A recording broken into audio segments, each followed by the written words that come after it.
Pessoal, vamos lá agora falar. Depois de termos falado um pouquinho da comunidade fitoplânctônica, agora vamos falar da comunidade perifítica. Né? Primeiramente, o perifíton, ou a palavra em alemão Aufwuchs, que significa crescimento em superfície, são organismos aquáticos que crescem em superfícies submersas, aderidos a substratos naturais ou artificiais. Eu quero destacar aqui que os substratos naturais, elas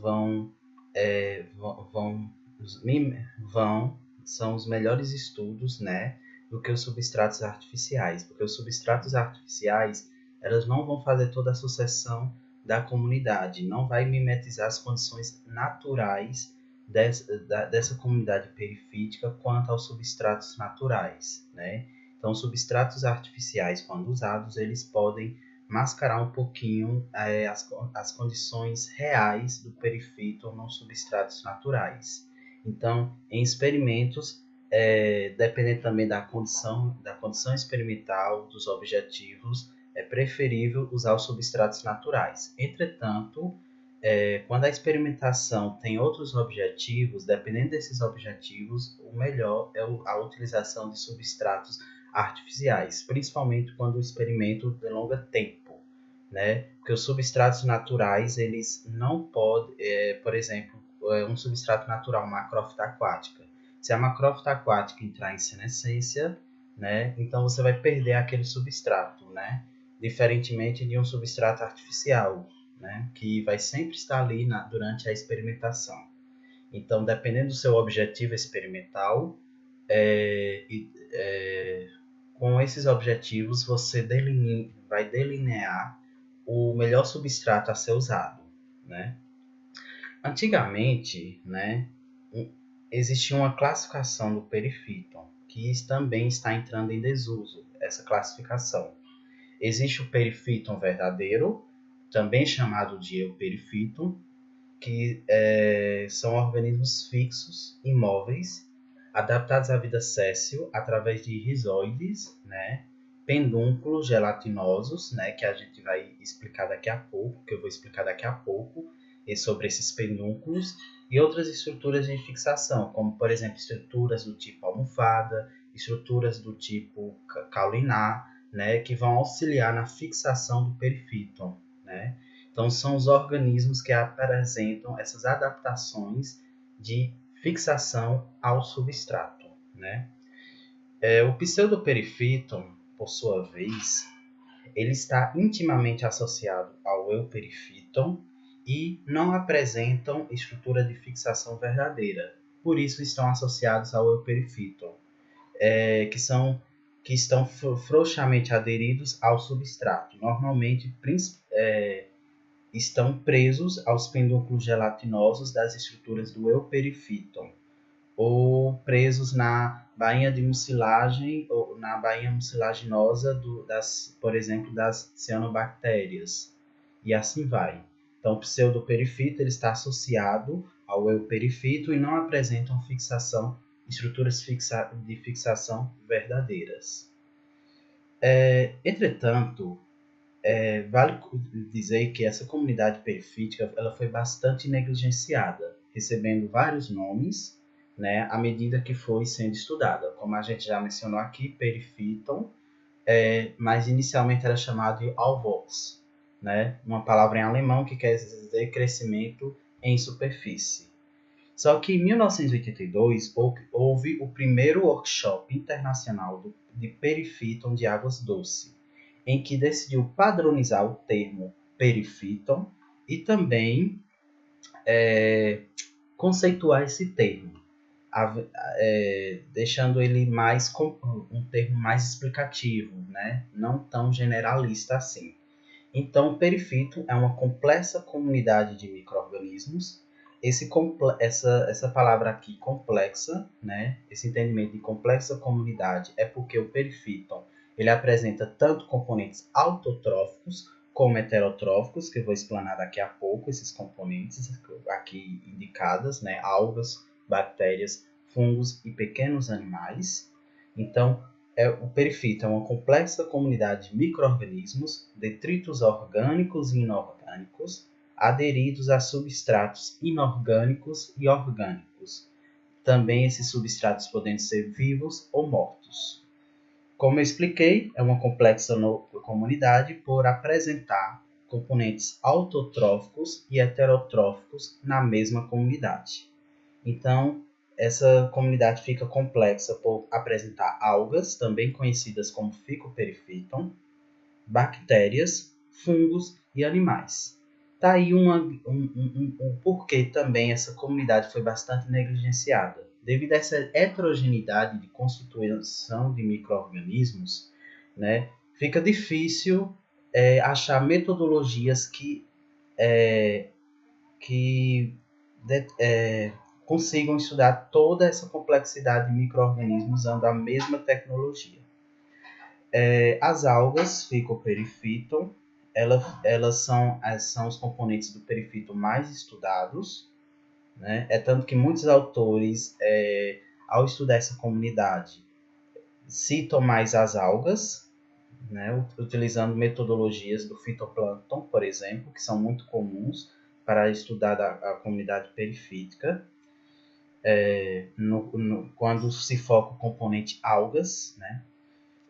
As algas são conhecidas como Phycoperifiton. E dependendo do substrato que é aderido, elas têm essas 6 classificações aqui destacadas. As algas epilíticas, também chamadas de epíliton, são as algas que se aderem ao substrato rochoso. As algas epifíticas, também chamadas de epífiton, são as algas que se aderem à superfície de plantas, macrófitas aquáticas. Eu quero destacar aqui que é comum também que as algas epífitas, elas sofrem com a presença de alcaloides, né? O metabolismo secundário das macrófitas aquáticas, quanto à presença havendo assim desagregação, impedimento de agregação dessas algas, dessa comunidade perifítica nas macrófitas aquáticas, principalmente nas macrófitas aquáticas submersas enraizadas, porque a adesão do perifito nas folhas da macrófita aquática faz com que haja competição por recurso por radiação subaquática, interferindo assim na fotossíntese. E os componentes do perifito, as algas, assim como as macrófitas aquáticas, precisam de radiação subaquática para poder realizar sua fotossíntese. É tanto que, dependendo da profundidade, é comum que algumas macrófitas aquáticas formem um dossel bem próximo à interface água e ar, para que consiga o máximo possível desse suprimento de radiação subaquática para poder realizar sua fotossíntese.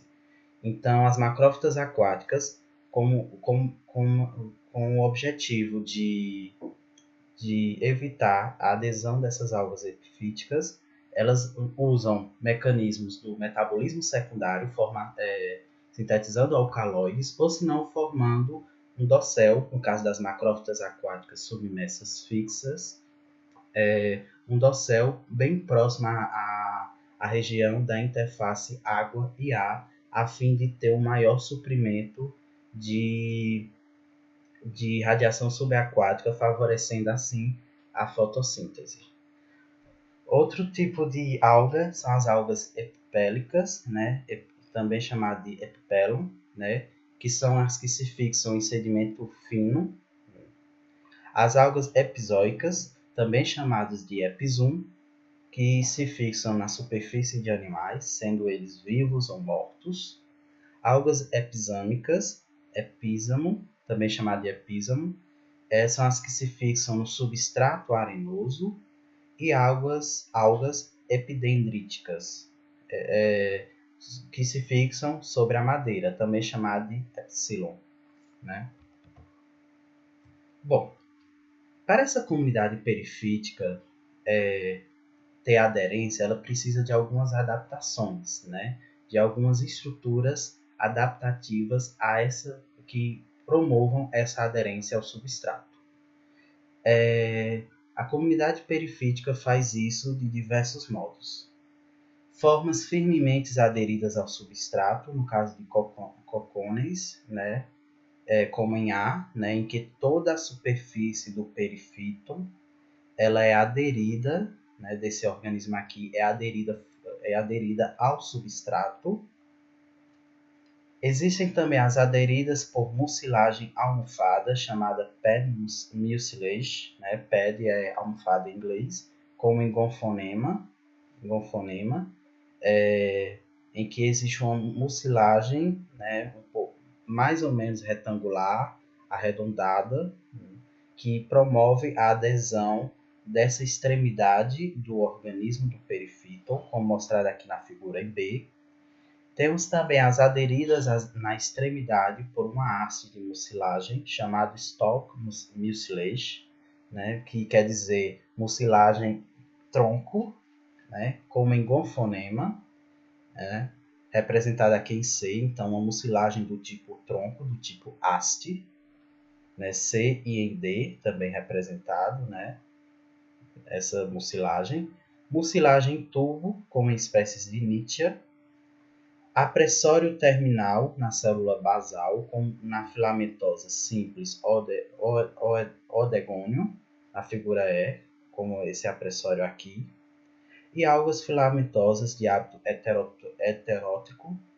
Isso quer dizer que os filamentos eles são agrupados, entretanto, em diferentes tamanhos. Então, isso que quer dizer essa expressão, como estigloclônio, que apresenta uma parte basal prostrada, como mostrado aqui, né? Eu tenho uma parte retilínea rente ao substrato, ou seja, prostrada, e onde vai sair, aderida ao substrato, uma parte ereta também ramificada. Então, aqui, como mostrado na figura F, uma parte prostrada, saindo outros filamentos ramificados de tamanhos diferentes. Eu quero destacar também aqui que os componentes das algas que formam o perifíton, que são de morfologia filamentosa, também são conhecidos como metafíton. Bom, essa comunidade perifítica ela foi bastante negligenciada e ainda é, por causa de diversos fatores que eu vou explicar mais na frente. Mas eu quero destacar aqui fatores como dificuldade metodológica para estudar essa comunidade, visto que eles apresentam complexo componente de organismos autotróficos e heterotróficos. Então, dificulta, né, você usar uma mesma metodologia, podendo elencar todos esses organismos, tanto autotróficos como heterotróficos.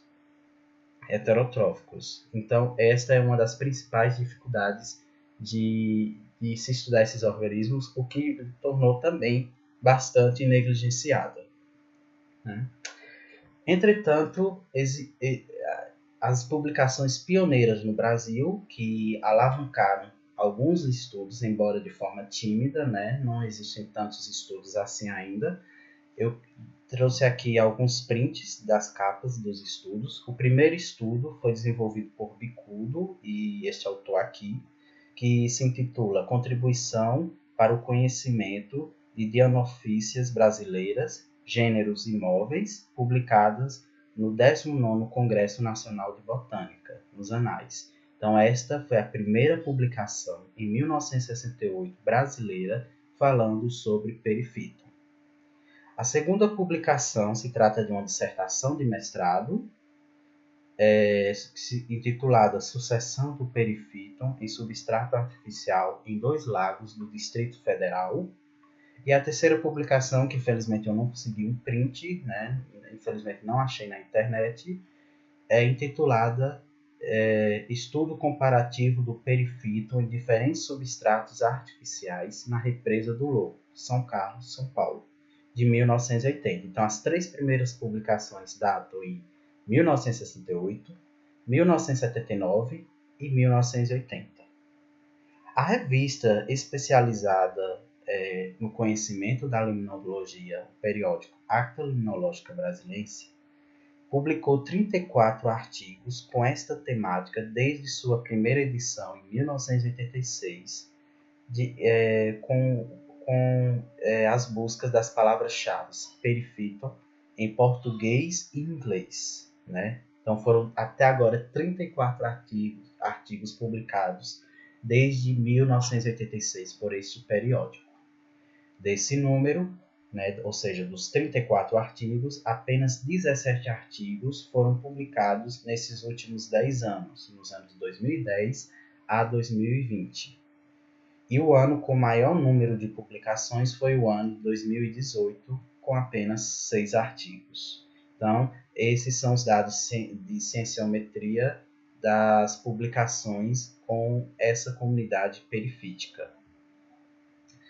Bom, gente, a questão dos substratos, como eles se aderem ao substrato, né? Como eu já disse anteriormente, o tempo e os objetivos das pesquisas devem ser levados em consideração se eu vou usar um substrato natural ou um substrato artificial. Se minha pesquisa vai delongar muito tempo, preferencialmente um substrato artificial será mais efetivo, né? Mas isso também pode mudar, dependendo também da objetividade do meu experimento. Se eu quero mimetizar, entender como é a produção, como é a sucessão ecológica, como é a formação da comunidade perifítica em ambientes naturais, né, o mais fidedigno possível, então um substrato artificial não será interessante. Então, a escolha do substrato vai variar bastante, né? Como está colocado aqui, né, para estudos de curta duração, substratos naturais podem ser usados, especialmente as macrófitas aquáticas, devido à senescência que altera a estrutura da comunidade. Cai uma folha, então já tem uma mudança, a folha entra em senescência, já tem uma outra mudança, e assim vai. Para os estudos de longa duração, propõe-se rochas e substratos artificiais.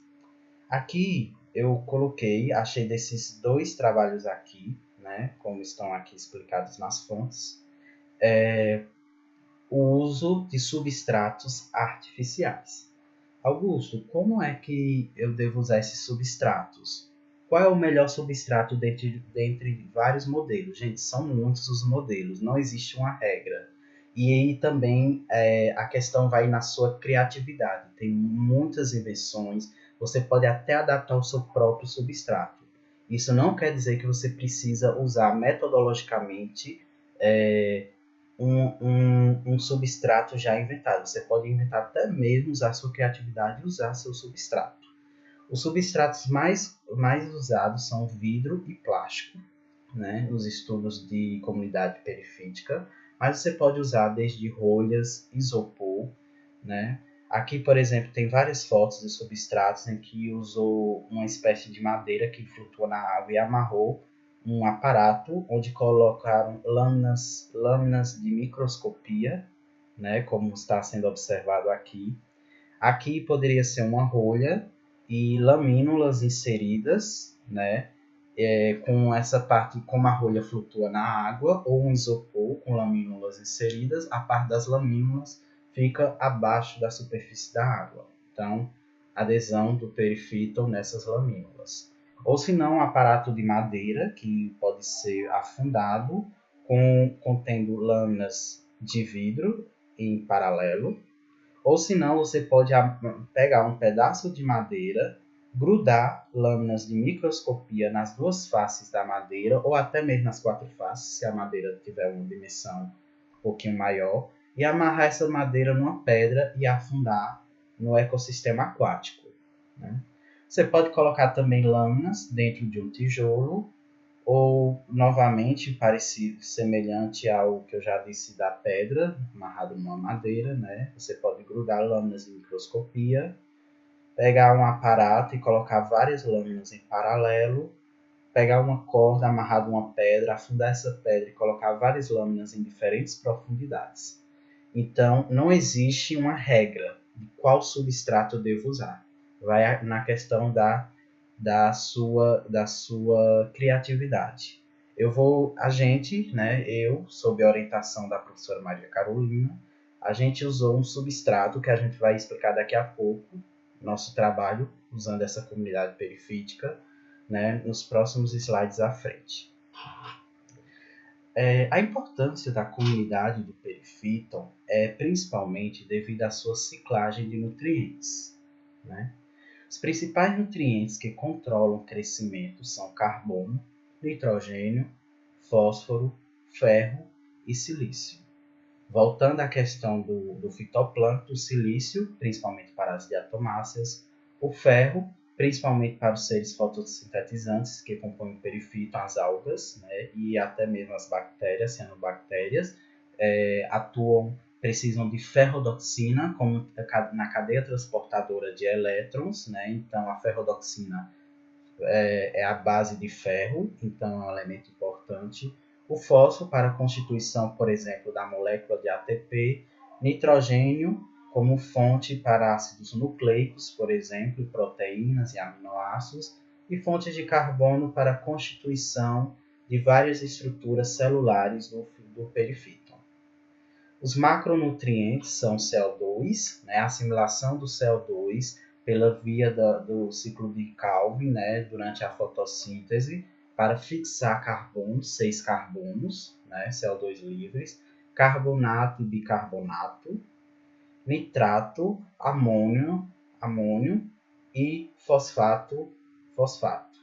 São os macronutrientes importantes. Logo, como podemos ver, nitrato, amônio e fosfato, elementos que favorecem a eutrofização. Então, essa comunidade pode ser usada também na biorremediação para evitar, né, mitigar os efeitos da eutrofização. A incorporação pode ocorrer de forma diferenciada, em função da capacidade de adaptação das espécies, né, e principalmente dependendo da formação do biofilme, que a comunidade perifítica, ela vai à medida que vai se aderindo ao substrato, ela aumenta sua complexidade tridimensional no substrato, né? Podendo ficar o biofilme, também chamado de bioderme, mais comumente chamado de biofilme. Se o biofilme formado por essa comunidade for muito espesso, né, a incorporação vai ser mais demorada por difusão, né, de nutrientes. Se for muito fino, a incorporação do nutriente será mais rápida, né? A fixação de nutrientes pelas algas varia de acordo com a temperatura e radiação solar. Claro, né? A gente já explicou isso na parte do fitoplâncton. Bactérias e fungos auxiliam na reciclagem e liberação de nutrientes que serão incorporados às algas por difusão molecular e transporte advectivo. Esse transporte advectivo é diferente da difusão. Enquanto a difusão ela é um transporte aleatório, o transporte advectivo ele é um transporte que vai de acordo com o fluxo da água. Normalmente a mesma velocidade, os nutrientes viajam à mesma velocidade do fluxo da água e eles e também basicamente na mesma concentração durante o fluxo, não havendo oscilações de concentração. A distância da difusão dos nutrientes é inversamente proporcional à dimensão da camada perifítica, que eu já expliquei isso, né? Se o biofilme formado for muito espesso, a distância de difusão, a assimilação dos nutrientes é mais demorada, né? Se for muito fino, essa difusão vai ser mais rápida. Além disso, a questão também da assimilação dos nutrientes vai depender também da correnteza. Se a correnteza for muito forte, não vai dar tempo nem de adesão do perifíton no substrato, devido a uma correnteza muito forte, e também não vai dar tempo nem de assimilar também os nutrientes. Aqui nessa foto estão os fatores que controlam a formação do perifíton, né? Como pode ser exemplificado, o perifíton dá muita ênfase, né? Os estudos do perifíton focam mais em algas, né? Mas lembrando sempre que existem outros componentes vivos, como bactérias, fungos e pequenos outros animais aquáticos, né? Quais são os fatores biológicos, químicos e físicos que afetam a comunidade perifítica? A correnteza, como eu já comentei anteriormente, se a correnteza for muito elevada, for muito forte, não vai dar tempo de adesão ao perifito em determinado substrato. Essa correnteza leva propágulos de alguns organismos, né, principalmente organismos do metafíton, que apresentam filamentos, né, e assim adesão ao substrato através desses propágulos. Os nutrientes também, a correnteza carrega nutrientes para o perifíton. A correnteza promove abrasão, fazendo com que parte do perifíton seja desfixado, né? Então a abrasão ela pode regredir a sucessão da comunidade do perifíton, a temperatura também, assim como a natureza do substrato e os predadores, né? Podem afetar a comunidade perifítica. Por exemplo, se o perifíton usou um substrato de plantas, né, de plantas de macrófitas aquáticas para se fixar, então os organismos predadores, né, os peixes predadores, pastadores, planctófagos, podem comer parte dessa macrófita aquática que foi usada como substrato pelo perifíton, assim regredindo um pouquinho a sucessão da comunidade perifítica. Bom, a questão das dificuldades metodológicas. Um pouquinho também explicando por que pouca gente estuda essa comunidade. Primeiramente, como eu já frisei, heterogeneidade dos organismos. Uma complexa comunidade de componentes autotróficos e heterotróficos. Dificuldade de observação do material coletado vivo.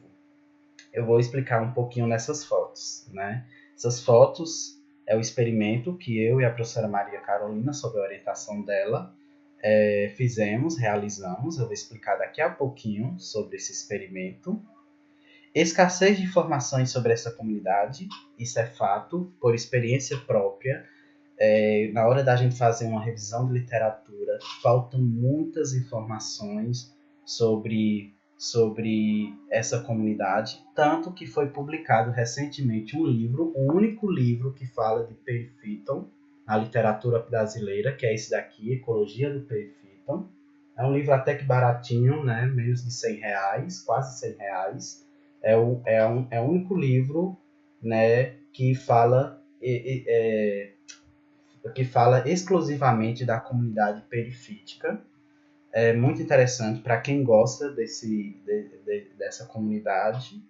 Tá aí uma opção de literatura.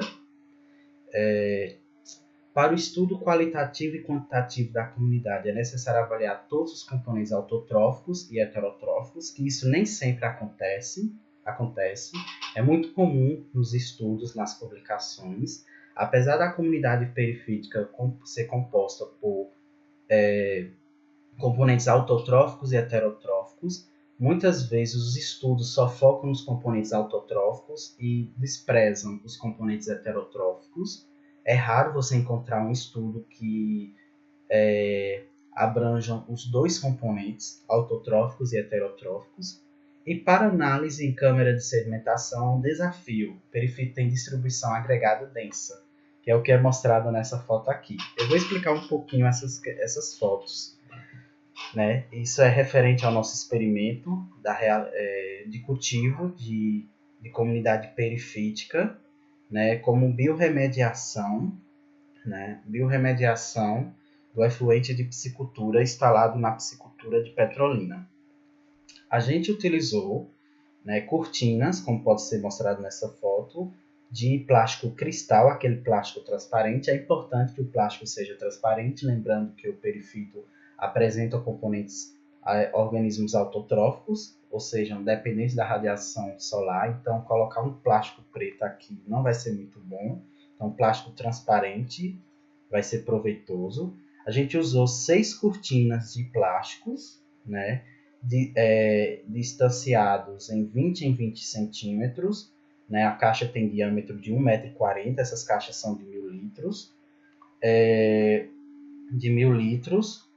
E, se eu não me engano, as cortinas do meio tem 1,30 m, essas duas aqui quase próximas às extremidades 1,15 m, e essa 90 centímetros bem próximos às extremidades.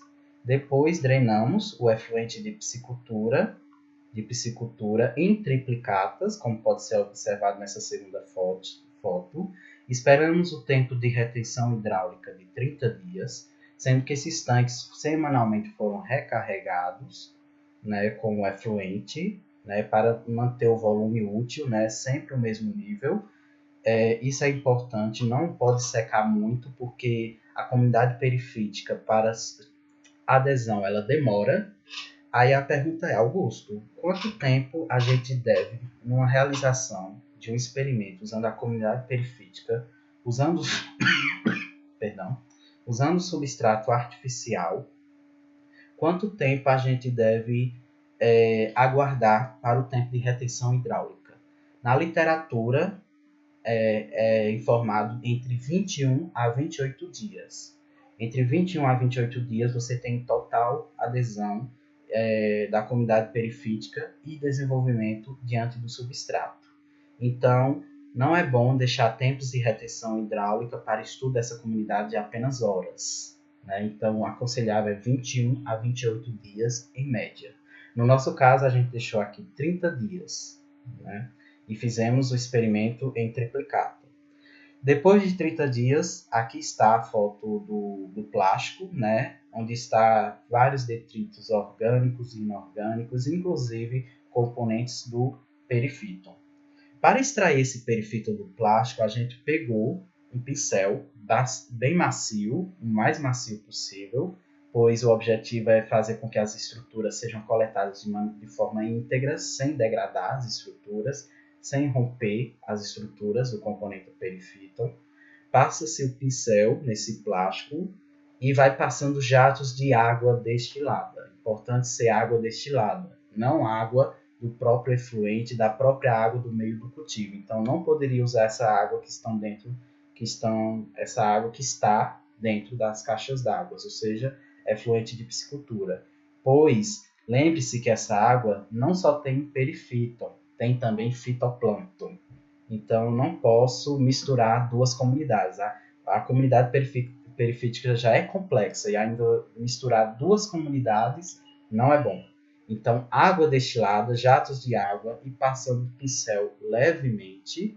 No caso, eu não passei pincel em todo o substrato, a gente definiu cortar o substrato mais ou menos em uma dimensão igual, na mesma altura da coluna d'água, né, nas 6 cortinas, tendo assim 18 pedaços de plástico. Então, foram passados pincel tanto de um lado, tanto do outro, e jatos de água.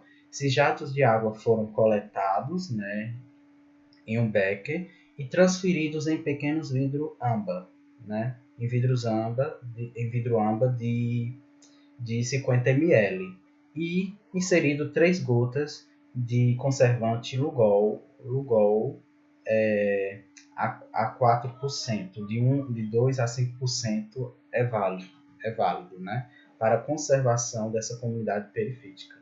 Outra coisa, ao passar o pincel, coletar, é importante fazer isso sob a maior ausência de luz possível, né? Lembre-se que são seres fotossintetizantes, sensíveis à radiação aquática também, né? Sob a radiação, perdão.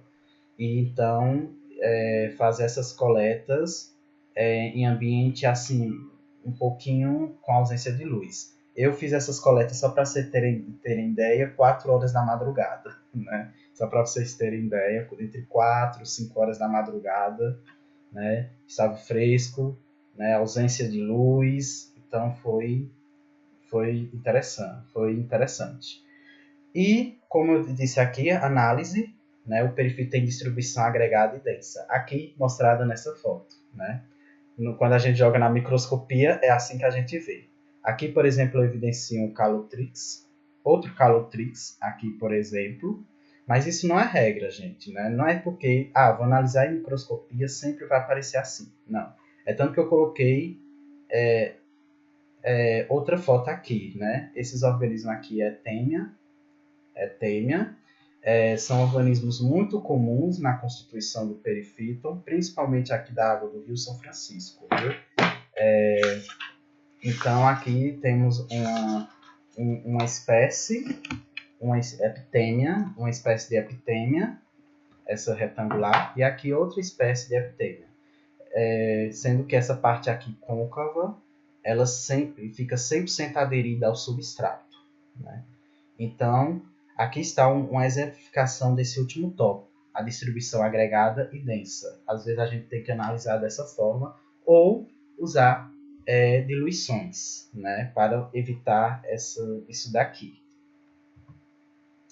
Como é a sucessão da comunidade? Como eu disse, se eu for usar um substrato artificial, eu preciso ter tempos de retenção hidráulica suficiente para que a comunidade se adira ao substrato e se desenvolva. Então, em média, de 21 a 28 dias, como diz a literatura, né? Em ambientes de condições controladas, ou seja, em microcosmo, que inclui processos internos, né, autotróficos e heterotróficos simultaneamente em seu biofilme, né? Distúrbios como a abrasão pode evitar que essa sucessão, como mostrado aqui nessa figura, regrida para fases anteriores, né? Então, uma abrasão acontecendo nessa etapa 4 pode fazer com que ele recue para a etapa 2 ou para a etapa 3, né? Períodos de cheias e de vazantes, em que a turbulência da água aumenta, causando maior abrasão sobre o substrato, fazendo com que essa sucessão seja regredida. Ventos e intensa precipitação pode provocar desagregação dos organismos e provocar uma regressão na variabilidade sucessional na comunidade. Aqui nessa figura está exemplificado como ocorre a variabilidade sucessional da comunidade perifítica. Em 1, né, está a adesão dos primeiros organismos, principalmente colonização de bactérias mucilaginosas, de componentes mucilaginosos, organismos mucilaginosos, para adesão ao substrato. Depois, crescimento dessas colônias, né, com elevada taxa de crescimento, ainda dentro da fase inicial. Na figura 3, eu tenho a fase exponencial de crescimento, que é representada pela colonização de algas de maior tamanho, colônias, formação de maiores colônias, e algas filamentosas e com morfologias mais complexas, né, na fase 3 e na fase 4, que é conhecida como fase exponencial.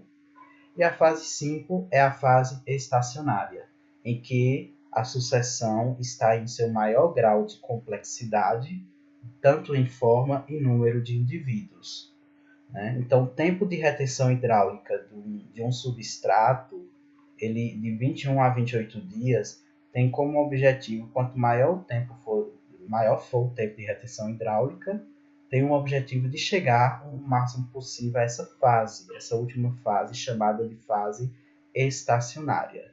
E lembrando que perturbações na coluna d'água, ou por questões de herbivoria e tal, ou abrasão, por algum motivo, pode fazer com que essa sucessão da comunidade ela não seja contínua, ela não seja sempre de um menor grau sempre para o maior. Ela pode regredir, sair do maior e regredir para menores graus, dependendo de fatores biológicos, químicos e até mesmo físicos.